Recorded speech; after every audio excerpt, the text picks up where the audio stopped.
Hola, ¿qué tal? Mi nombre es Gabriel Federico y quería celebrar, primero que nada, este nuevo congreso virtual de musicoterapia que nos da la posibilidad de hacer mucho más extenso todo lo que vamos a proponer. En esta oportunidad voy a hablar sobre lo que es la teleasistencia de musicoterapia pre y perinatal y qué nos dejó la pandemia en el trabajo con embarazadas. Voy a comenzar con una cita de un fragmento de una canción de un grupo brasileño que se llama Engenheiros do Havaí, que dice: lo que nunca fue impreso continúa siendo escrito a mano bajo la luz de las velas y lejos de la multitud. Bien, voy a leer el trabajo y voy a ir haciendo algunos comentarios para poder hacer de alguna manera un poco más dinámica la presentación. Como introducción, ¿sí? Voy a mencionar que durante el periodo de aislamiento preventivo obligatorio que hemos atravesado en la República Argentina, como en otros países, pero en la Argentina durante muchísimo tiempo, más que en otros lugares, a raíz de la pandemia del COVID-19, la teleasistencia se impone como única modalidad viable para la atención musicoterapéutica de las pacientes embarazadas. Es decir, que todas las actividades presenciales de características preventivas que llevábamos a cabo en los hospitales, en los centros de atención a personas embarazadas, directamente fueron canceladas o suspendidas por muchísimo tiempo. Estamos hablando en algunos casos de actividades que fueron suspendidas o pasadas a formato virtual durante más de un año. Esta situación nos lleva a buscar en la teleasistencia una manera de continuar acompañando a estas futuras mamás. En este periodo de vulnerabilidad para las pacientes, se sumaban obviamente nuevas preocupaciones, ¿no? Producto del aislamiento, que además les impedía vivenciar con normalidad los controles médicos, estudios junto a sus parejas, cuya presencia estaba restringida. Tampoco podían socializar dudas, angustias con otras embarazadas, realizando actividades grupales para gestantes, o tenían que parir solas y volver a casa con el recién nacido cuanto antes. En este contexto, los musicoterapeutas debimos lidiar con diferentes situaciones, ¿no? La realidad contextual de nuestras pacientes, las dificultades técnicas relacionadas con la tecnología, la sobredosis de información no académica de las redes sociales, las noticias dramáticas que acrecentaban la incertidumbre y nuestras propias inseguridades producto de la pandemia. Entonces, a partir de esto, este trabajo lo que propone es encarar dos aspectos de lo que es la atención virtual. Por un lado, voy a meterme en los cambios y adaptaciones que debimos realizar en la práctica para poder continuar acompañando a nuestras pacientes a pesar de las circunstancias adversas. Por ejemplo, incrementar la cantidad y la frecuencia de las sesiones, modificar el encuadre de las mismas, prolongar el tratamiento más allá del nacimiento del bebé, sostener una continuidad durante los primeros meses de la crianza, entre otros, ¿no? Desde el punto de vista de la praxis también, como profesionales, tuvimos que adaptar nuestro espacio con tecnología adecuada para que se nos escuche bien, para que se nos vea bien, y no solo para ofrecer una atención idónea, sino también para suplir la falta de la textura sensorial de los instrumentos musicales, que obviamente este formato nos impone. Ya voy a hablar de esto en especial porque me parece un punto muy interesante e importante. Por otro lado, la necesidad de sostener emocionalmente a las mujeres en el contexto de ruptura social que convirtió de alguna manera el trabajo preventivo automáticamente en algo clínico.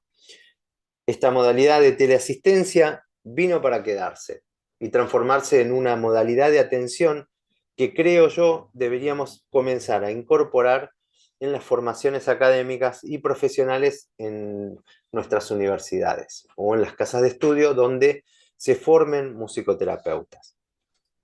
Por supuesto que existen dificultades en esta modalidad de atención, pero también hay muchos beneficios. Y en este punto vamos a desarrollar Por un lado, las dificultades técnicas, sensoriales, limitaciones de los procedimientos de trabajo con las adaptaciones que tuvimos que hacer, y por el otro vamos a plantear los beneficios, ¿sí?, que nos trae esta práctica con todo este cambio. Entonces, vamos a ver primero lo que serían los cambios y las adaptaciones. Empezamos por las alteraciones sensoriales. Las personas usamos nuestros sentidos para captar la información del medio ambiente. Nuestro cerebro la procesa y en consecuencia generamos respuestas para vincularnos con un otro. Pero, ¿qué sucede cuando el uso de los dispositivos digitales nos altera la percepción de nuestra comunicación, modificando el contacto visual, dificultando la recepción del mensaje porque llega unos segundos con demora, o limitando las percepciones sensoriales que un contacto físico produce y que también nos hace? Nuestros ojos se convirtieron en lo que nos muestra la cámara de la computadora o el celular del otro. Por ejemplo, yo uso anteojos bifocales, con lo cual, para poder transmitir la sensación de que estoy hablando y mirándolos a los ojos, tengo que estar mirando a la cámara. Pero yo al mirar la cámara me pierdo todo lo que sucede en la pantalla, porque mis anteojos me permiten ver de cerca desde la parte de abajo, con lo cual cambia la postura, ¿sí? Esto quizás hoy ya no nos llama la atención, pero al principio sí era eh, un, una readaptación, ¿no?, de esta sensorialidad que tuvimos que como que adaptar. Eh, Bien, por otro lado, los oídos, ¿sí? Nuestros oídos están situados en los micrófonos de las computadoras y la función que debería ser de sostén, ¿no?, de ojo a ojo, pasa a ser periférica, porque depende del lugar donde nos sentamos y donde tengamos ubicado el monitor. Además, surgen nuevas situaciones respecto del registro mental del paso del tiempo. Y este es un punto clave, ya que todo lo que hago es siempre desde el mismo lugar. Atiendo, hablo con mis familiares y amigos, estudio, compro, me entretengo, me informo, pago mis gastos, etc. Nada me da una referencia física respecto de estos cambios. Lo que ya se sabe es que aumenta el estrés sin ninguna duda. Uno necesita el movimiento para registrar estos cambios. Por ejemplo, salir del edificio donde vivo, saludar al encargado, viajar en un transporte público, llegar al trabajo, ordenar las cosas. Todo eso me brinda un contacto con el movimiento. Ahora solo, si me fijo, y a veces lo hago, en acomodar el fondo de lo que se ve cuando me conecto, ¿sí? Y me expongo en las comunicaciones. Entonces, perder la rutina de bañarse todos los días, de cepillarse los dientes en el horario de costumbre, de vestirse, de perfumarse para una salida, quedarse en pijama y en hojotas todo el día, alteró en aquel momento la percepción sensorial y la manera en que el cerebro procesaba estos cambios del paso del tiempo.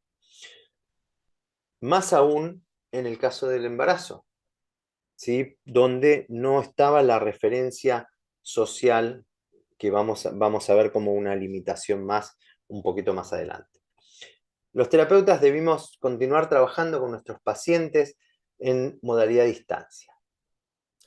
Lo hicimos así a partir de una situación de emergencia sanitaria impuesta y no porque elegimos este formato para atenderlos. Creo que este es un punto clave, porque nos fuimos adaptando a esto. Hoy, quizás que tenemos la posibilidad de hacer atención presencial y virtual, elegimos la virtualidad como una modalidad de atención.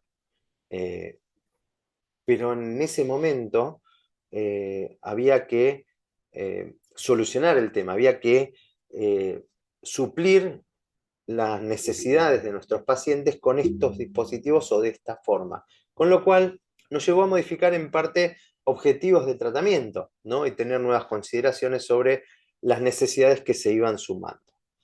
Eh, por supuesto que teníamos desconocimiento de lo que les sucedía a las personas al exponerse en este tipo de formatos para las conversaciones, mostrando dónde viven, porque si hay algo que se ve sin Photoshop es cómo uno vive, ¿no? Y cómo esta persona con quien me voy a comunicar es, cómo está. elegimos el lugar donde tenemos mejor señal, y no el más adecuado para lo que queríamos hacer. Eh, Me ha pasado de atender en embarazadas que se iban al garage de su casa para no ser interrumpida por sus otros hijos durante la sesión, y teníamos la sesión adentro de un auto, ellas con un celular dentro de su auto.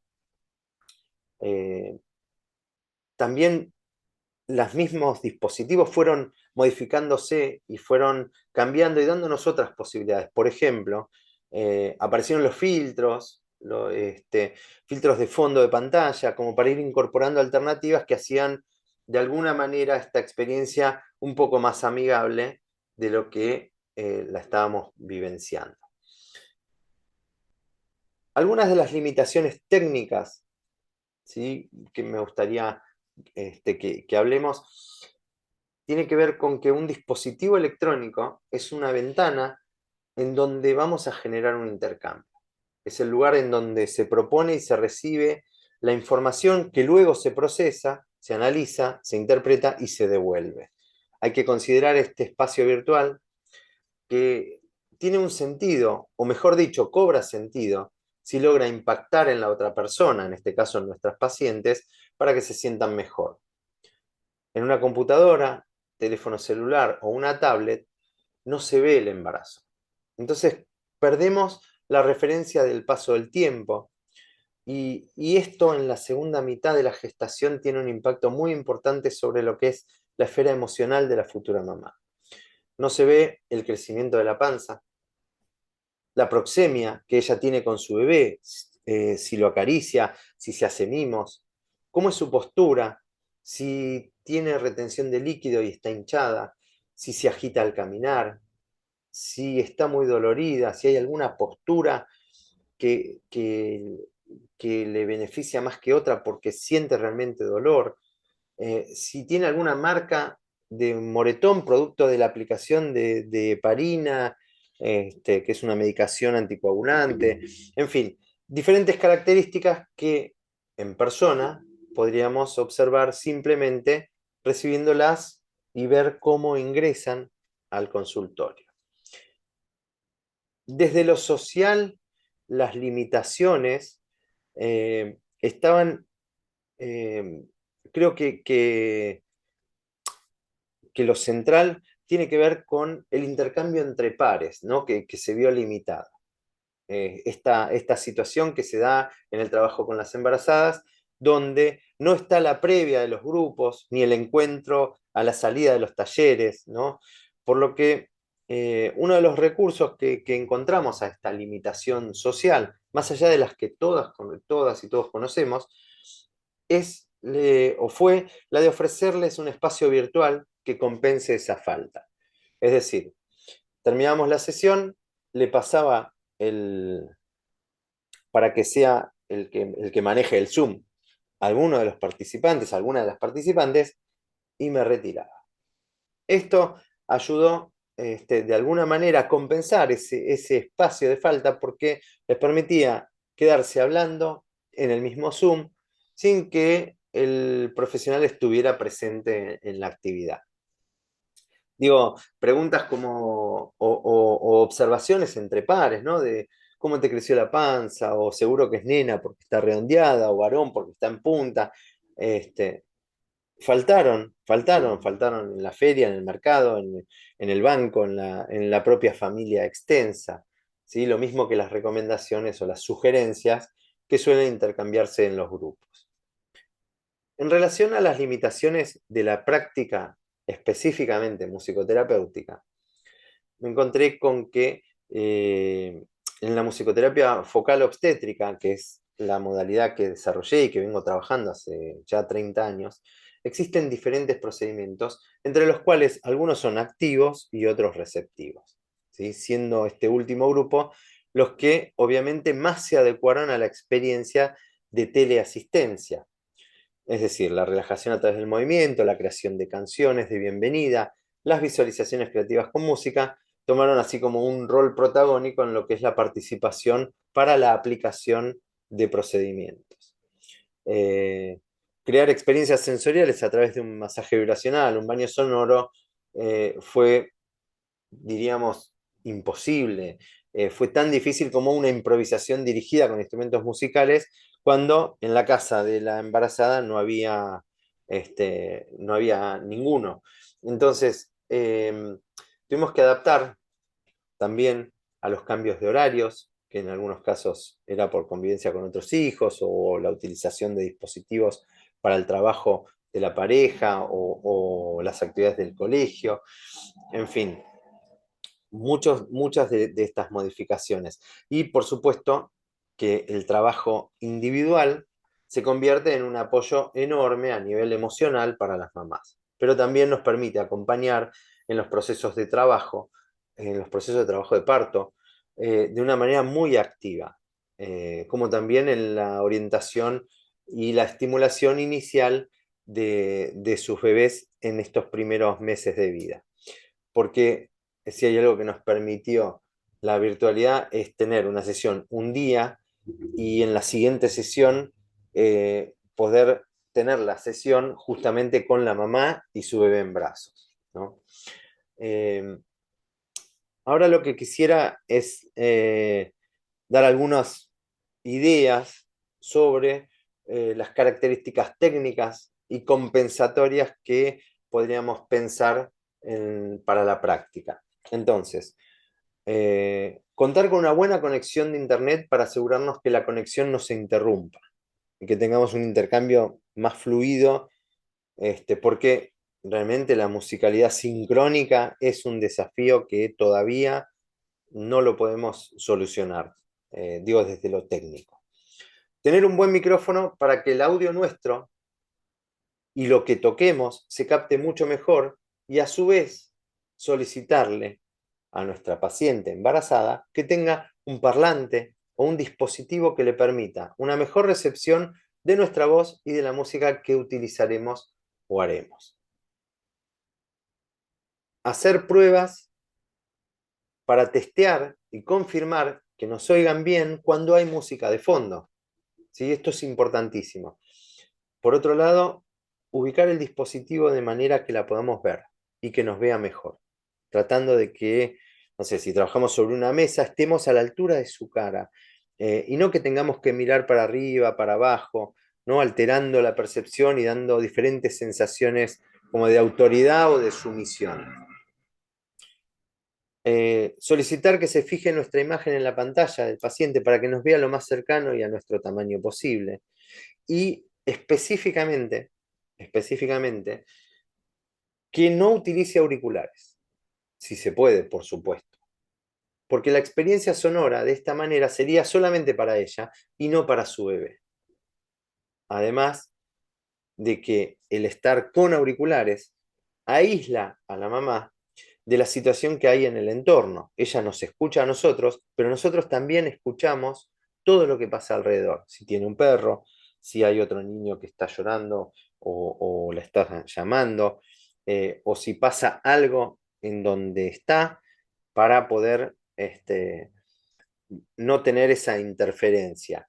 Entonces esos ruidos o sonidos molestos que nos afectan a nosotros, bueno, de esta manera podríamos disminuirlos o evitarlos porque ella estaría consciente y pendiente de eso. Llegamos al punto de las conclusiones que, por supuesto, incluyen lo que son los beneficios que nos trajo la práctica.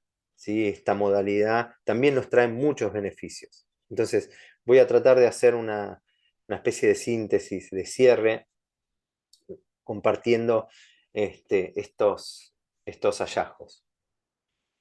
El tiempo estuvo detenido y poco a poco retomó su ritmo. ¿Sí? Pero hay algo que nunca se detuvo y fue el desarrollo de los bebés y las gestaciones.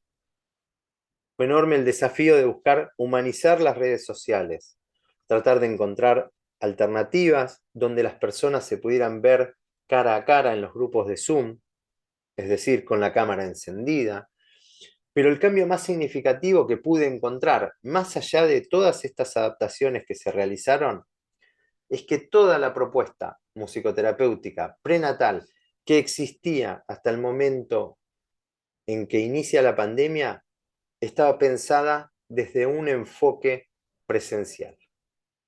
Y a partir de toda esta experiencia de estos últimos 2 años, les diría que 2 años, sí, les diría que se produjo un cambio en el paradigma, por lo menos en lo que respecta a mi trabajo, que me permitió de forma empírica corroborar muchísimas hipótesis que tenía hasta antes de la pandemia. Por ejemplo, cuando antes de la pandemia terminaba un ciclo con una mamá, tenía a su bebé, y yo no la volvía a ver, salvo que la vaya a visitar a la clínica o donde naciera su bebé, hasta varios meses después.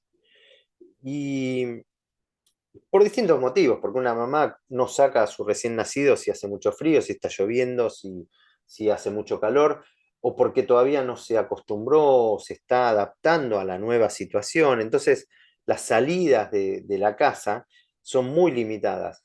Esto es realmente un punto clave, porque a través de la teleasistencia continuó el trabajo. Se pudo seguir con esta mamá, con este bebé, y era como que el concepto de las esferas del embarazo, que es el concepto de las 4 esferas del embarazo, que es la teoría que sostiene a la modalidad de la musicoterapia focal obstétrica, pudo verse puesta en práctica, ¿no? Atendiendo esta díada de la mamá y el bebé en los primeros meses. Y la verdad que fue algo donde se me mezclaba entre lo que no podía creer que estaba pasando, más lo hermoso de la situación. Eh, Esta teoría lo que sostiene es que el embarazo transita 4 esferas simultáneas: la esfera física, por supuesto, la esfera emocional, mental y la espiritual. Y lo que pude ver en estos primeros 3 meses de vida de los bebés junto con sus mamás, al poder continuar con la atención, es asistir a estos nacimientos emocionales, a estos nacimientos mentales, a este desfasaje que había entre el tener al bebé en brazos y poder conectarse con la maternidad, y cómo poder ajustar y encontrar un ritmo vinculante, un ritmo, una dinámica que va surgiendo y que va aflorando. Fue realmente increíble. Entonces, eh, pude comenzar a intervenir en lo que es el surgimiento de este ritmo vincular entre la mamá y el bebé, y también diferenciar el trabajo que se realiza, por un lado, con la mamá reciente en su puerperio, por el otro, con el bebé y el acompañamiento en orientación para su desarrollo a partir de una estimulación musical más adecuada y acorde a lo que va surgiendo y a las posibilidades. Y a su vez, en otro nivel, lo que tiene que ver con el vínculo que está iniciándose entre ellos. Por otro lado, otro de los puntos muy significativos es que se ha podido comenzar a atender a personas que no viven en la misma ciudad que uno. Entonces esto amplió enormemente los horizontes hacia otras provincias de nuestro país e inclusive hacia otros países. Eh, y otra cosa que la modalidad virtual nos permitió y que nos permite es acompañar a esas familias gestantes que viven en otras latitudes, ¿no? Y que al estar en lugares donde se habla otro idioma y la cultura es completamente diferente, encuentran un grupo de pares embarazadas y mamás recientes con sus bebés en un dispositivo virtual, grupal, en donde todos los que participan pertenecen, podríamos decir, a la misma cultura.